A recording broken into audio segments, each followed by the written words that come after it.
मैं doctor R के पुरोहित, आपका स्वागत है। आज एक नए अध्याय पर चर्चा करें। उसका नाम है नवीन लोक प्रशासन, न्यू पब्लिक एडमिनिस्ट्रेशन। नए की आवश्यकता क्यों पड़ती है? जब कोई चीज पुरानी हो जाती है और वह अपने आप को समयानुकूल परिवर्तित नहीं कर पाती, तब हमें नए की आवश्यकता पड़ती है।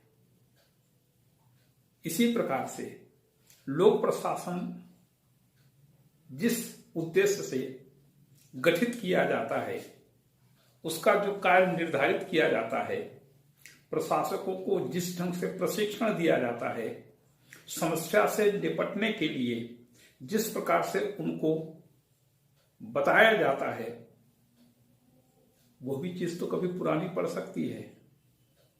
तो उनको युगानुकूल समयानुकूल होना पड़ेगा, अन्यथा विद्रोह हो जाएगा। प्रत्येक चीज में, प्रत्येक वस्तु में एक क्षमता होनी चाहिए कि वह अपने आप को समयानुकूल परिवर्तित कर सके। देश के संविधान में इसीलिए संशोधन पद्धति का उल्लेख किया जाता है, ताकि संविधान अपने आप को समयानुकूल परिवर्तित कर सके। संविधान एक स्थायी चीज होती है जिसे बार बार बदलना संभव नहीं होता। नए संविधान का निर्माण करना बहुत कठिन होता है। इसलिए दुनिया के सभी देशों के संविधान में संशोधन व्यवस्था का उल्लेख किया जाता है। और यही कारण है कि देखिए, अमेरिका में 1789 में जो संविधान लागू हुआ, आज भी वह संविधान चल रहा है। इसी प्रकार से लोक प्रशासन के बारे में भी हम सोच सकते हैं। वस्तुतः अमेरिका में 20वीं शताब्दी के 7वें दशक में कुछ ऐसी घटनाएं घटी जिससे अमेरिकन जनता में व्यापक रूप से असंतोष उत्पन्न हुआ। कारण क्या था? आणविक शस्त्र का विकास हो चुका था। दुनिया में जो महाशक्तियां थी, इनके बीच अस्त्र शस्त्र का होड़ शुरू हो गया था। वियतनाम में युद्ध भयंकर रूप से चालू था। दोनों महाशक्तियों के बीच शीत युद्ध चरम सीमा पर पहुंच चुका था। अमेरिकन समाज में गरीबी, भ्रष्टाचार, शोषण, असमानता बहुत ज्यादा बढ़ने लगा। तो अमेरिका के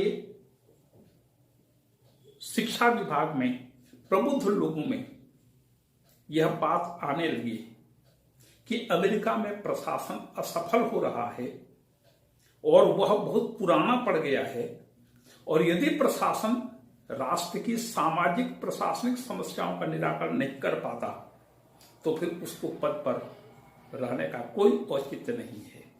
इसलिए लोक प्रशासन को युगानुकूल बनाने की आवश्यकता है। 1967 में सार्वजनिक सेवा संबंधी उच्च शिक्षा पर हनी प्रतिवेदन का प्रकाशन हुआ। हनी वहां के यूनिवर्सिटी में प्रोफेसर थे। उनकी अध्यक्षता में एक समिति का गठन किया गया था कि सार्वजनिक सेवाओं के लिए उच्च शिक्षा में कौन सी व्यवस्था होनी चाहिए। तो हनी रिपोर्ट का प्रकाशन हुआ। इसी समय 1967 में ही फिलाडेल्फिया में एक सम्मेलन हुआ, जिसमें अमेरिका के युवकों ने भाग लिया। और इस फिलाडेल्फिया सम्मेलन में कुछ बातें सामने आई, जैसे राजनीति और लोक प्रशासन दो अलग अलग अनुशासन होना चाहिए। यहां पर इन युवकों का कहना था कि लोक प्रशासन अलग है, राजनीति अलग है। राजनीति जन इच्छा को नीति के रूप में अभिव्यक्त करता है और लोक प्रशासन उसका क्रियान्वयन करता है। इसलिए इन दोनों को अलग अलग किया जाना चाहिए। मतलब कि लोक प्रशासन को एक स्वतंत्र अनुशासन के रूप में स्थापित किए जाने की आवश्यकता है। लेकिन इसके बारे में समीक्षा करके कहा जा सकता है कि लोक प्रशासन चाहे लाख कोशिश कर ले, वह राजनीति से अलग नहीं हो सकता, वह राजनीति का एक भाग बने रहने के लिए बाध्य है। तो खैर, यहां पर युवकों की तो बात ही बिल्कुल गर्म खून है, वो तो बोलेंगे ही। तो उन्होंने कहा कि दोनों को अलग अलग अनुशासन के रूप में काम करना चाहिए। इसके अलावा पद सोपान तर्क संगत नहीं। लोक प्रशासन में एक सिद्धांत है पद सोपान। पद सोपान का मतलब होता है कि पद के आधार पर ऊपर से नीचे तक अनेक पदाधिकारी और कर्मचारी काम करते हैं। शक्ति ऊपर से नीचे की ओर बहती है और उत्तरदायित्व नीचे से ऊपर की ओर होता है। मतलब कि जैसे जिले में एक कलेक्टर है, उस कलेक्टर के नीचे एडिशनल कलेक्टर, उसके नीचे असिस्टेंट कलेक्टर, उसके नीचे डिप्टी कलेक्टर, उसके नीचे एसडीएम, उसके नीचे तहसीलदार, फिर नायब तहसीलदार, फिर रेवेन्यू इंस्पेक्टर, फिर पटवारी। ये पद सोपान का क्रम है।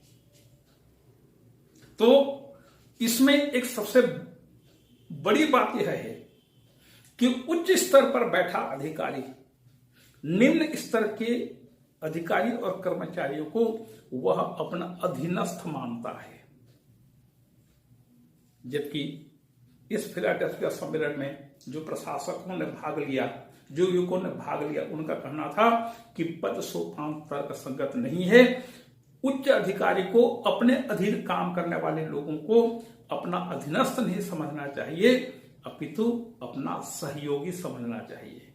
देखिए, मानसिकता एक तरफ अधीनस्थता की मानसिकता है, दूसरी तरफ सहयोगी और सहायक की मानसिकता है। तो उनको सहायक मानना चाहिए, सहयोगी मानना चाहिए। फिर प्रशासकों के व्यावसायिक प्रशिक्षण पर बल दिया। इसने कहा कि जो प्रशासक नीतियों को क्रियान्वित करने का काम करते हैं, उनके व्यावसायिक प्रशिक्षण दिए जाने की आवश्यकता है। क्योंकि प्रशासन का एक ही ढंग, प्रशासन का जो परंपरागत ढंग है, वह राजनीतिक समस्याओं का निराकरण कर सकता है, लेकिन आर्थिक क्रियाकलापों में वह हमेशा असफल होता है। इसलिए उनको व्यावसायिक प्रशिक्षण दिए जाने की आवश्यकता है। फिर लोक प्रशासन का अध्ययन मनोविज्ञान और समाज शास्त्र के आधार पर होना चाहिए। लोक प्रशासन का अध्ययन केवल राजनीतिक समस्याओं के निराकरण के लिए नहीं, अपितु जनता के मनोविज्ञान का अध्ययन किया जाना चाहिए। समाज शास्त्र के आधार पर किया जाना चाहिए, क्योंकि समाज के लोगों पर लोक प्रशासन काम करता है, मनुष्यों पर लोक प्रशासन काम करता है। इसलिए समाज मनोविज्ञान का अध्ययन होना चाहिए। समाज शास्त्र का उसको अध्ययन करके उसके अनुरूप प्रशासन को तैयार किया जाना चाहिए। फिर भ्रष्टाचार और अनुचित व्यवहार कम करने प्रशासनिक आचार, भ्रष्टाचार को कम करने का सबसे बढ़िया तरीका यह होगा, या उच्च अधिकारियों को दुर्व्यवहार को, अनुचित व्यवहार को कम करने का सबसे बड़ा उपाय होगा कि कोई भी उच्च अधिकारी अपने अधीन अपने नीचे काम करने वाले को वह अपना अधीनस्थ कर्मचारी न समझे, अपितु सहायक समझे। इसलिए प्रशासनिक आचार संहिता बनाने की आवश्यकता पर इसने बल दिया। प्रशासनिक आचार संहिता।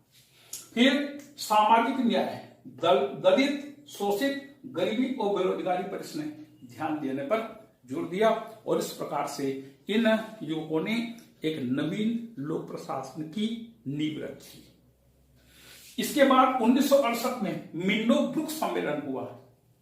इस सम्मेलन में भी इसी प्रकार से एक नए लोक प्रशासन को प्रतिपादित की जाने की आवश्यकता पर बल दिया गया। इसमें परिवर्तित समाज में पीए की लोक प्रशासन की भूमिका पर विचार किया गया कि यदि कोई चीज दृढ़ होकर के अपनी जगह पर अटल हो जाता है, स्थायी हो जाता है, तो वह और अपने आप को युगानुकूल परिवर्तन नहीं कर पाता, तो फिर उसको समाप्त कर देना आवश्यक हो जाता है। तो इन सम्मेलनों में, खास करके अमेरिका में ये जो सम्मेलन आदि हुए, इन सम्मेलनों में इस बात पर विचार किया गया कि परिवर्तित परिस्थितियों में प्रशासन को अनुकूल व्यवहार करना चाहिए। ऐसा नहीं कि समाज तो परिवर्तित हो रहा है और प्रशासन वही पुराने ढर्रे पर चला रहा है, तो प्रशासन अपना समायोजन नई परिस्थिति को अनुरूप नहीं कर पाएगा, तो फिर प्रशासन फेल हो जाएगा। और सामाजिक समस्याओं के प्रति जागरूकता, जब तक प्रशासन सामाजिक समस्याओं के प्रति जागरूक नहीं होगा उस प्रशासन का होना या न होना बराबर है।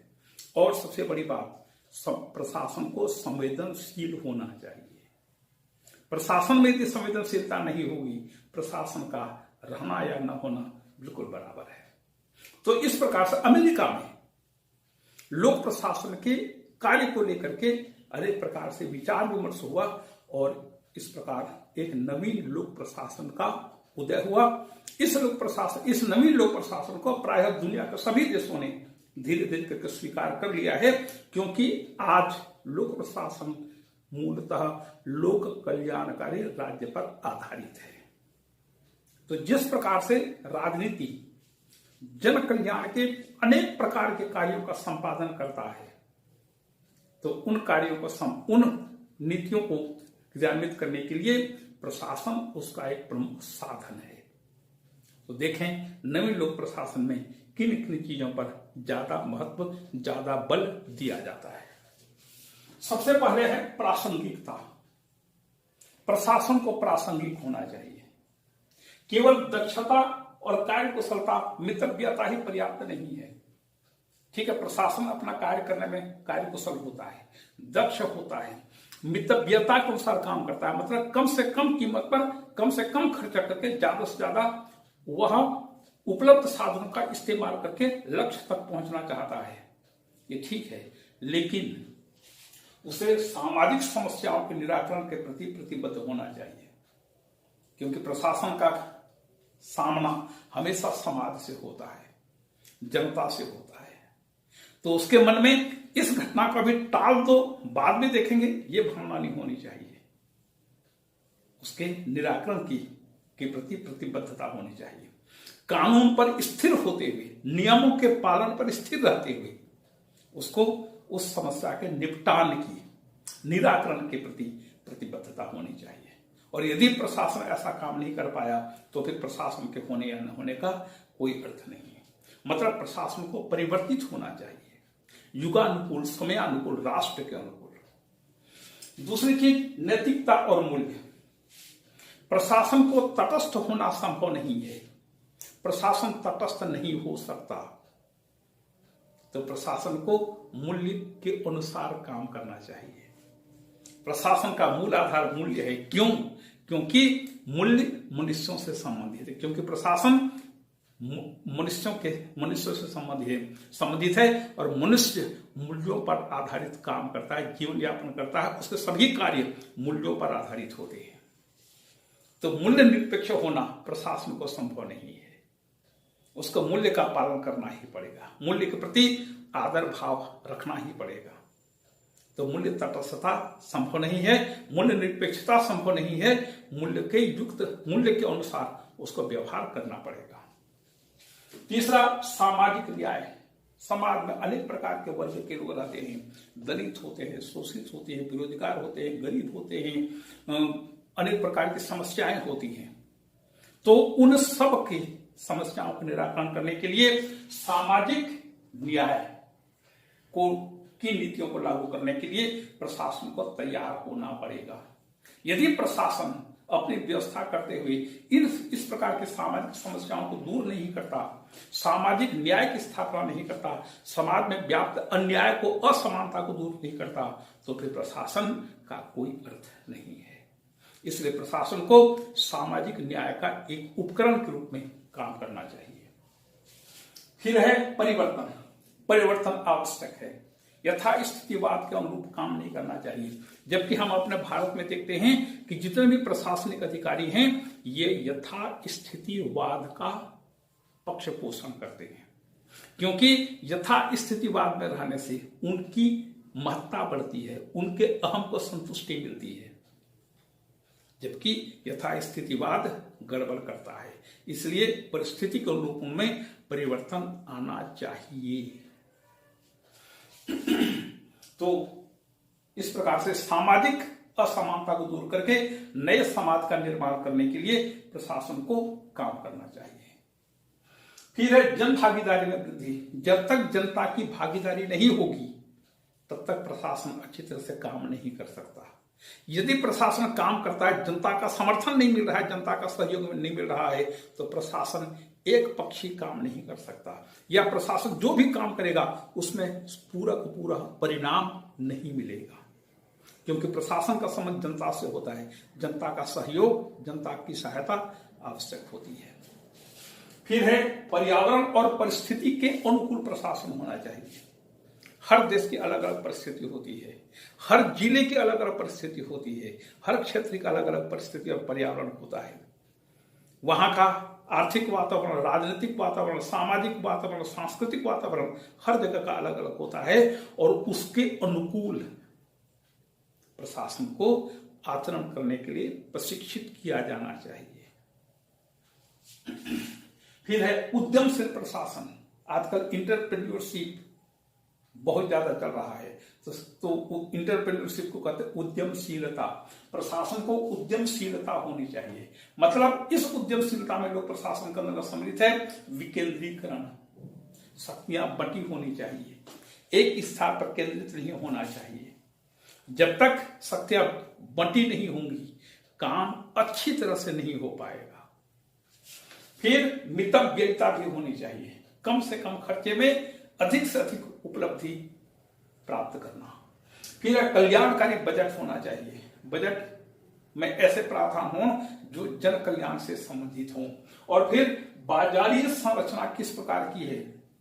बाजारीय संरचना, क्योंकि प्रशासन को कई बार व्यावसायिक काम करने के लिए नियुक्त किया जाता है, तो जब तक उनको बाजारीय संरचना की जानकारी नहीं होगी तब तक वो उस काम को अच्छी तरह से नहीं कर सकते।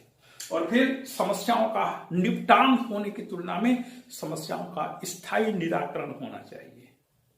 अभी निपटा देते हैं, फिर बाद में जो आएगा देखेगा, ये भावना नहीं होनी चाहिए। अपितु प्रशासकों में उस कोई भी समस्या यदि उत्पन्न होती है तो उस समस्या का स्थायी निपटान करने की क्षमता और योग्यता उनमें होनी चाहिए। ये है नवीन लोक प्रशासन की विशेषताएं, या उसकी प्रकृति, या नवीन लोक प्रशासन की मंशा।